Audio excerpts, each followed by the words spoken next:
එක්තරා අවස්ථාවකදී පාසාද සිව කියන පර්වතය සමීපයට මාරයා ආවා. බුදුරජාණන් වහන්සේ වැඩ වාසය කරනවා.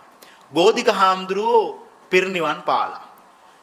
මේ මාරයා බුදුහාමුදුරුවෙන් අහනවා ස්වාමීනි භාග්‍යවතුන් වහන්සේ බෝධික හාමුදුරන් වහන්සේ කොහාටද වැඩි පිරිනිවන් පාලා. කොහාටද වැඩි? ඒතර මාරය කැමැති සසර කෙටි වෙනවාටද සසර දිග් වෙනවාටද? දීර්ඝ වෙනවාට තමයි මාරය කැමැති. බුදුරජාණන් වහන්සේ පිළිතුරු දෙනවා මාරය ගෝධික හාමුදුරුවෝ ඉපදුණු තැන නැවත ඉපදුණු තැන ඔබ වගේ මාරයෝ 100කට වකත් හොයාගන්න බෑ. ඇයි නැවත ඉපදීමක් නැති නිසා. නිබ්බන්ති ධීරා යතායම්පදීපෝ. ඒ ධීරයන් වහන්සේලා පහනක පහන්සිලු නිවී ගියායින් පස්සේ පහන් දැල්ල යන්නේ කොහාටද කියලා දන්නේ නැහනේ අපි. අන්න ඒ වගේ නිවී සැනසෙනවා.